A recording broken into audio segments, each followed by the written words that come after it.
Hey, I'm Alan Furstenberg, And I'm Mark Tucker. Welcome to Two Voice Devs. Two Voice Devs. Hey, Mark, Hey, Alan. We're how are back you? for another week of Two Voice Devs. Another week. Always great when we have this chance to talk. Yes, it is. I've been working on this one for a while, and Yep. um, so today we're going to talk about Gemini Text-to-Speech, and Oh, text to speech. I that like text to speech. I love text-to-speech. I mean, after all, we are the two voice devs. Yep. You know, um, but kind of the what drove this was I was looking at Google's prompting guide for Gemini text to speech, and I have it up on the screen now. Okay. And they were talking about what they were referring to as advanced prompting, which I thought was kind Hmm. of interesting because they weren't just saying, you know, give the script and give a script with some, audio tags in it, which is all of which was interesting in and of itself. But they were also Yep. saying that a lot of the controls that you're using are kind of, you establish a scene and you give it director's notes. And, in your director's notes, you might give style and pacing and accent and some other stuff, which I thought was interesting. And then I saw one of the people at DeepMind who talks about Gen Media a lot. And they were talking about how the voice options they were doing with the most recent TTS and live models were a little different.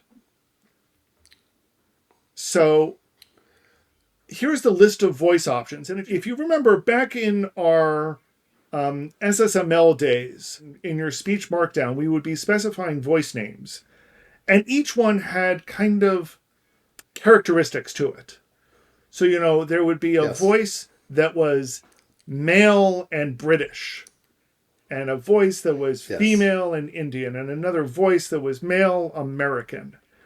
And they had these very, very clear definitions. And now they've got kind of vaguer definitions. Like Zephyr Interesting. is bright. And other places I've heard it Oh. described as bright with a medium to high pitch. And ones like Zubin El Ganubi, which is one of my favorite ones on this list, is casual. And elsewhere I've heard it described as casual with a, medium to low pitch. And I thought that was really interesting. But when Yeah. I dug into it a little bit more, I learned that the reason is that they're really kind of focusing on these, what they refer to as a base voice, and then you use prompting to modify it.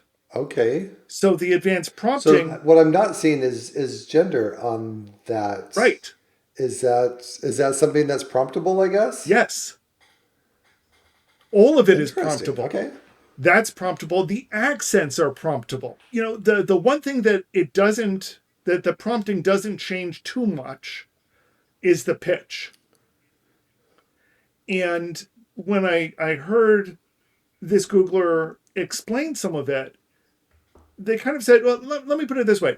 When your kids were younger, did you read them stories? Yeah. Yeah. I mean, every parent does.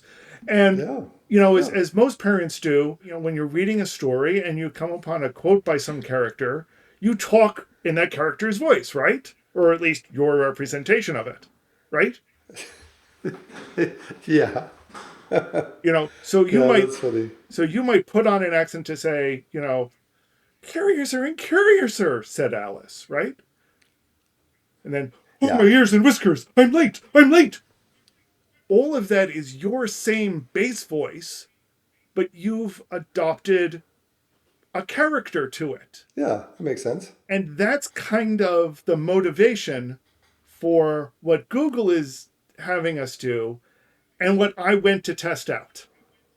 So I created this quick and dirty web app that let us create saved voice profiles and then try them out. Oh, okay. So, for example, here I've created this character that I call Brooklyn Man, And we're using the base Zephyr voice, saying it's a male New York City cab driver.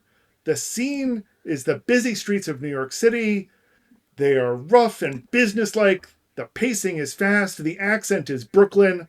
And kind of their sample content, what you kind of start out the scene with is, hey, buddy.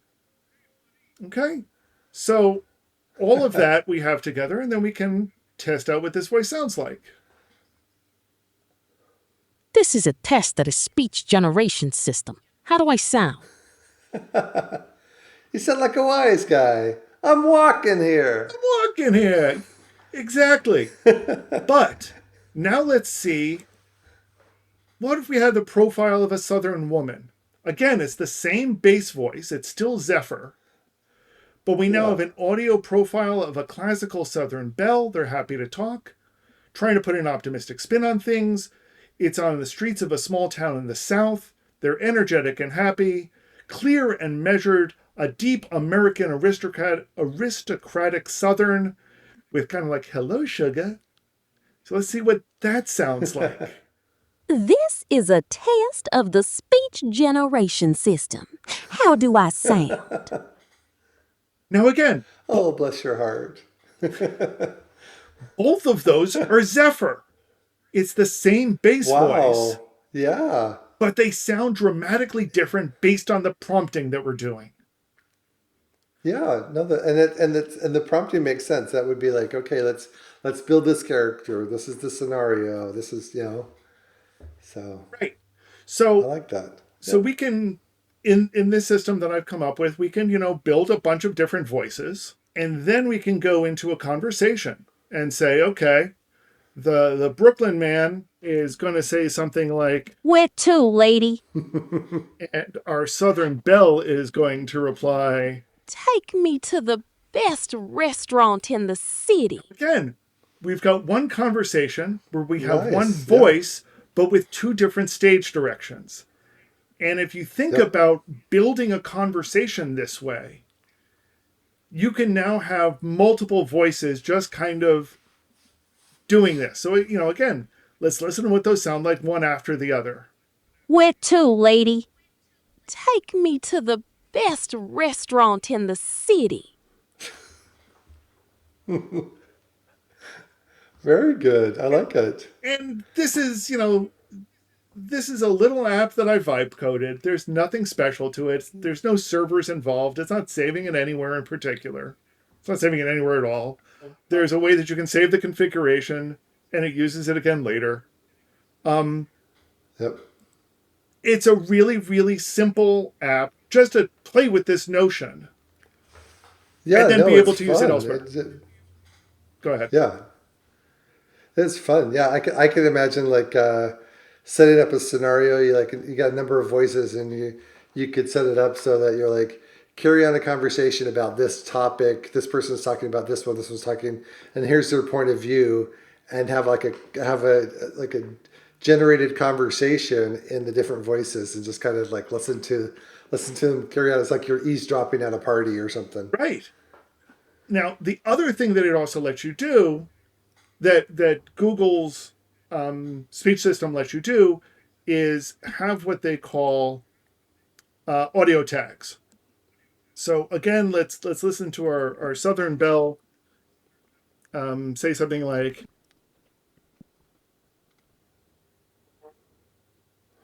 Oh, you give a little cue. Take me to your best restaurant, as long as it serves Southern food. you see there, it comes out, you can give it stage directions. What other types of hints can you do?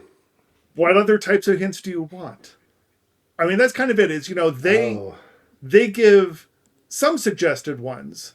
Like you can say things like excitedly or bored or reluctantly, or give it, very fast, very slow, or, okay. off, or gasp, or laughs.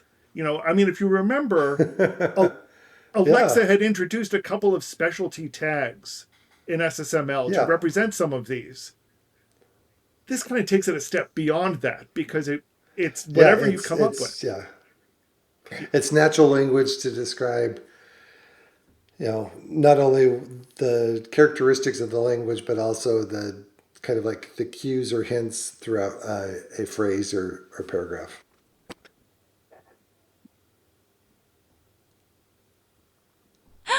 Oh my goodness! You have so many traffic lights here. I feel I'm This is fun. stereotyping I our like Southern. it.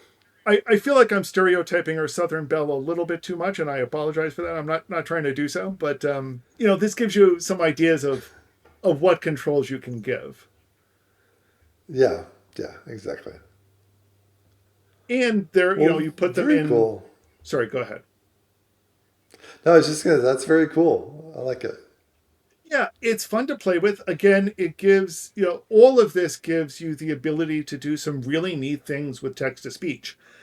And kind of one of the neat things about all of this is also available as part of the live system. So Gemini Live, where you are streaming information in and it is streaming stuff back to you, it can use the same voices and instructions and training and so forth. Okay. So can you link like these voices to a specific agent then? If you were building the agent yourself, yes. Okay.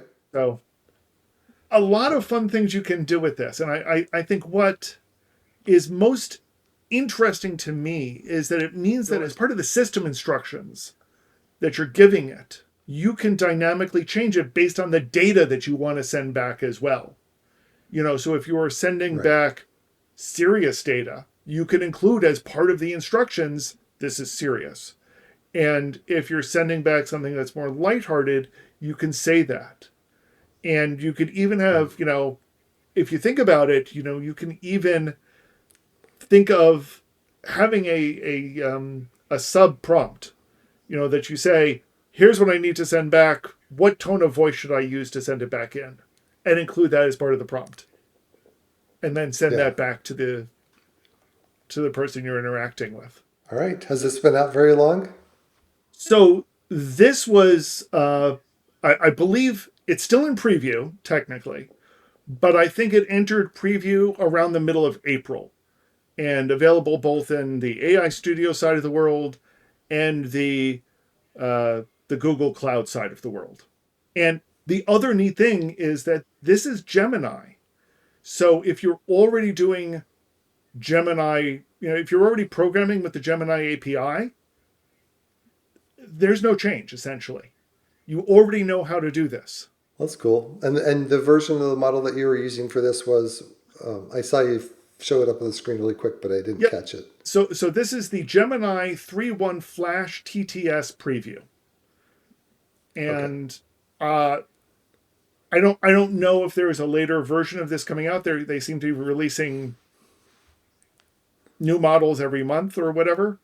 So I don't know if there's a Gemini 3.5 Flash TTS coming out soon, or if there is a Gemini 3.1 or 3.5 Pro TTS. I don't know.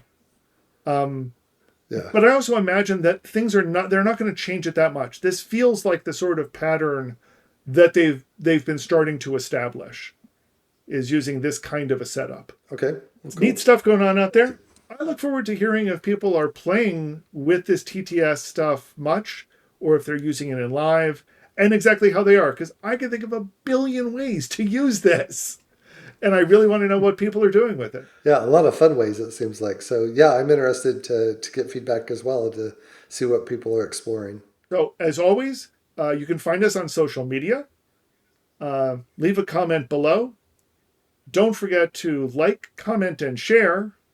And we will talk about this another time on Two Voice Devs. Two voice devs. Take care, Alan. Take care, Mark.